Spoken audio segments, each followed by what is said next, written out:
Hello YouTube, make BoredLord here. I'm a big fan of collecting Yu-Gi-Oh cards, and today I'm going to share with you one of the interesting sets from my collections. I collect Yu-Gi-Oh cards for all kinds of reasons, but I like this set a lot because there actually is a tale that links all the cards. So here we go. We have Warrior of Zera, the Sanctuary in the Sky. We have Zeratius, the Herald of Heaven. We have Angel of Zera. We have Archlord Zerato.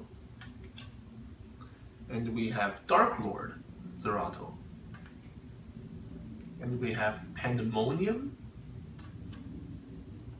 We have Mazera the Veil. We have Zera Ritual. And we have Zera Lament. As you can see, all of these cards are linked to the Warrior of Zera, and today we're going to talk about their stories. Okay, I'm going to adjust the camera angle a little bit so you guys can see the cards better. Okay, let's talk about them. First, we have the Warrior of Zera. This is actually the only uncommon card out of the entire set. So, the only thing that we know about the common card is that it has a lore. It says, a wandering warrior who seeks a sanctuary where he can gain the power of the archlords. To escape the temptation of the evil fiends, he fights solo day by day. Sounds like a pretty difficult life that he's trying to deal with, and he prefers to fight by himself. But it is worth mentioning that the word Zera actually means seed in the language of Hebrew, and that is probably why that he can grow into many things that we will talk about later. At the same time, that I don't think the name of this guy is actually Zera. I think Zera is something that he either worship or idolize, and that he tries to name himself something similar in the future. But right now, that we just believe that this is a warrior who fights for Zera. And as he keeps on seeking the power of the Archlord, he finally arrived at the Sanctuary in the Sky. This is basically a castle in the sky, or a kingdom in the heaven. This is the place where he's going to train and try to gain the divine power that he's looking for. But it is worth mentioning that this particular artwork appeared in many other cards, such as the Beaconing Light, the Light of Judgment, the Divine Punishment, and the cards from the sky. So those cards are all related to this particular card. And as all we know, right, as he arrived in this holy place, he begins his training. And eventually, he leveled up. He became Zeratius, the Herald of Heaven. So he, as you can see, he grew wings. Not yet an angel yet, but now he is a little better. He's working as a messenger in this place and gaining more power. And after a longer period of training, he eventually joined the ranks of the angel. He became Angel of Zera. As you can see, that even though he became an angel, he still worshiped, the god that he always did, and he, which is Zera that he believed. And in the background here, we have the sanctuary in the sky, the palace as well. And after he became an angel, he kept on training, and finally, he became what he wanted. He gained the power of the Archlord, and he became Archlord Zerato. So now I think finally Zerato is his real name. He likes Zera, so he named himself something related. This is probably his ultimate form while he is in this place. And It's worth mentioning that if you look at these two cards, right, they're essentially the same. He didn't change anything after he became an angel. He has the same wing, same gear, same sword or blade. It's all the same, but he is an archlord now, so he obviously looks a little more badass here. So that's the story while he arrived in the sanctuary. And afterwards, I personally believe he turned into the Dark Lord Zerato. Because like it's kind of interesting because as mentioned in the first card, right, he is fighting the temptation of the evil fiends, but I think this power is just slowly corrupting his mind bit by bit, and eventually he succumbs to the dark power and turns into a Dark Lord. The Dark Lord by itself has a side story, and that's another tale for another day. We'll talk about that some other time. And some people believe that this should actually be his ultimate form after he went into the Pandemonium and became the Fiends. But I personally like the version of the story where he turned against the Sanctuary, and I'll tell you why. First of all, his name is still Zerato, even though he became a Dark Lord, right? So that is the same as the Archlord Zerato. And at the same time, if you look closely, he is still a fairy type, right? Same type as the Archlord. So he is still a type of angel. If you actually look at his Japanese name actually means fallen angel. So, like, I really believe that this is just an angel who, returned and became dark. And if you also compare the artwork of the Dark Lord against the Archlord, they are extremely similar, right? He has the same kind of weapon, right? His blades are essentially the same, especially except that it looks a little bit more evil. And he basically just turned his angel wings into like a dark, bad, evil wings, and that's all there is to it, right? And very lastly, if you look very, very closely at the background here, if you look at that actually appears to be the ruin of the sanctuary. These are pillars from the sanctuary and not from Pandemonium. So that is why I believe that he actually just eventually got corrupted by the dark power and became a Dark Lord. Why does he turn evil, you may ask? Well, if we actually look at this particular card called the Advanced Draw, if you look at the description of it, basically it seems like you're trying to sacrifice this guy just to draw a few cards. And I don't know, man, if it's me, I would be pissed off as well, So, it's totally possible that you just want to destroy everything around you. So that's why he did it. Anyway, the story goes on. After he destroyed the sanctuary, he started following the calling of the fiends, and eventually he arrived at the Pandemonium, and this is where all the dark fiends resides. If you look at the picture, right, there's actually a whole bunch of dudes in this picture with a similar kind of dark wing as the Dark Lord, so he actually might be one of them. You can't even tell. And it's kind of interesting that if you look very closely, the this very center part, right, see the little altar in the very middle, that actually appears in another card called the Altar for Tribute. If you look at their shape, they're very similar. It's very interesting. So, that's just another artwork for this.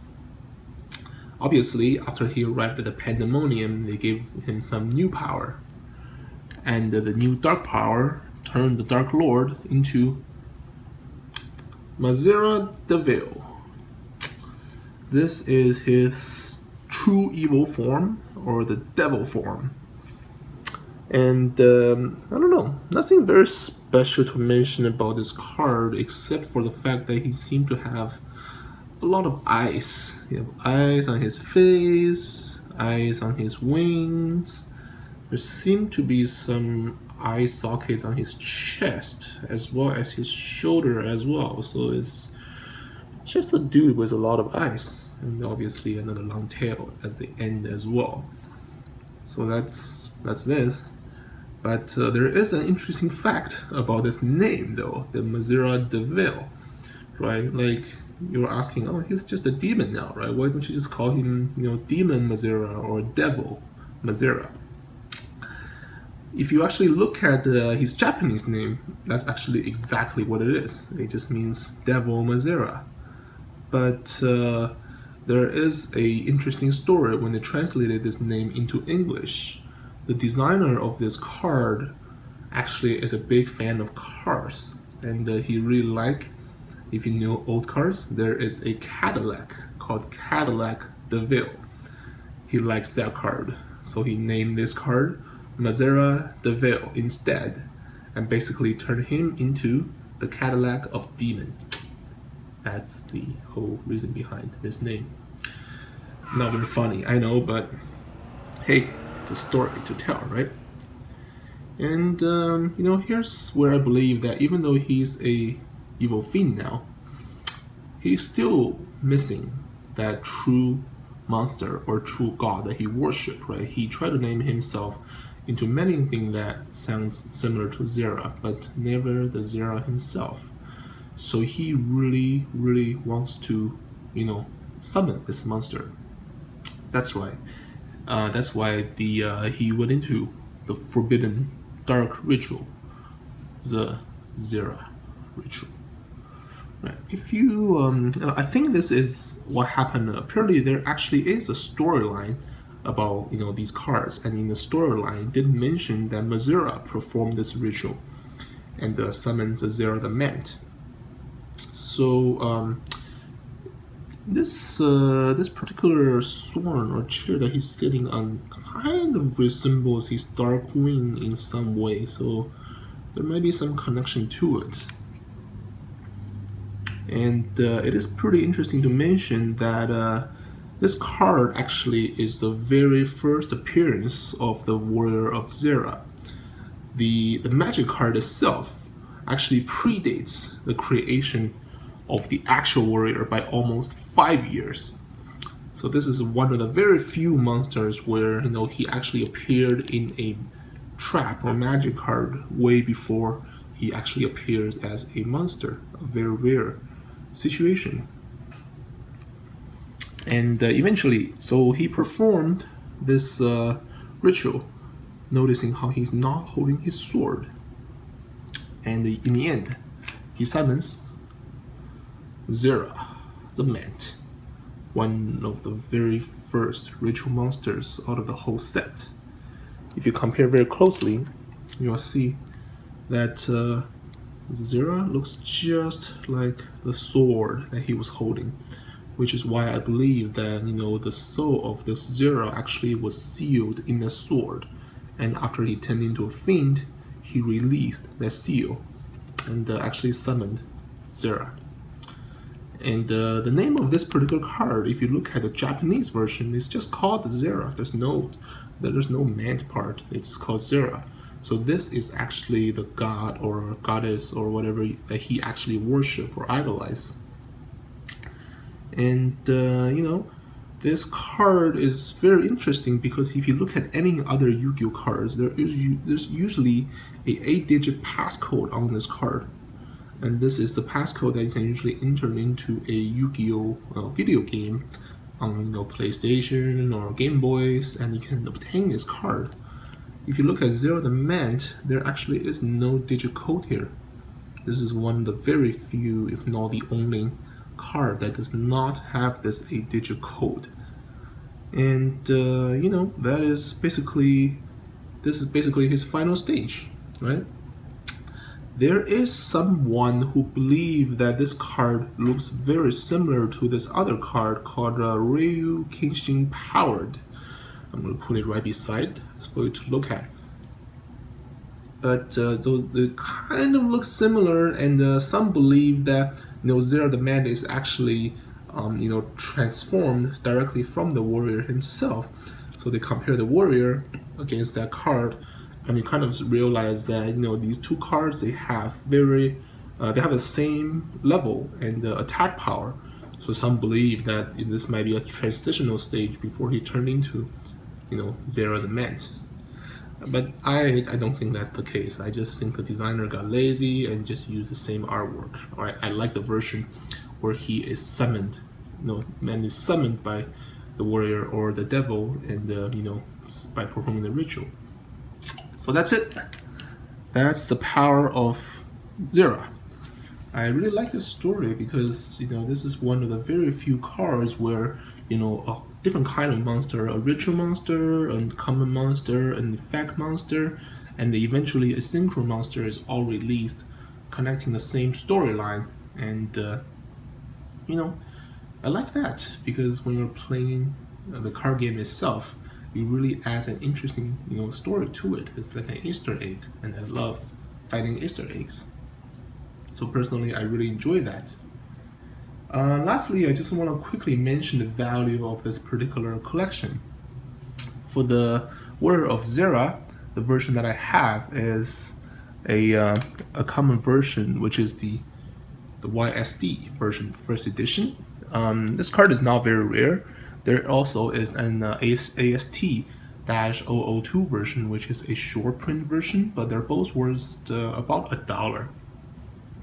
And for the Sanctuary in the Sky, I have an AST-042 first edition. These are all mint condition cards, so this particular card is worth about $4. And I have Zeradius, also Ottoman version, first edition, worth about $6. I have the Angel of Zera, worth just about another $4 as well. And we have the Archlord Zerato. This is also a first edition AST. Yeah, it's hard to see. There, first edition AST, worth about $4. The Dark Lord Zerato, worth about another $4 and $4-ish. Pandemonium, it's on a rare. It's on about $1. Mazera, it's about $5. And the Zera Ritual and the Zera the Mint, they're both the secret rare edition, not the super rare version, and it's about $1 and another $3-ish. So this whole set in total, it's about worth, I don't know, $33-ish. That's how much this set is worth. So from a monetary value perspective, it's not very expensive, not super valuable, but at the same time, I think the story that it brings and the interest that it brings us is priceless. So I like it. So I'm going to keep this collection, and I really hope that you guys enjoy this story as well. If you like the story, let me know. If there's any other cards that you believe that also has a very interesting story, let me know, and I can look into it, and maybe that'll be the next story that I tell. Okay, thank you, YouTube. I'll see you guys next time.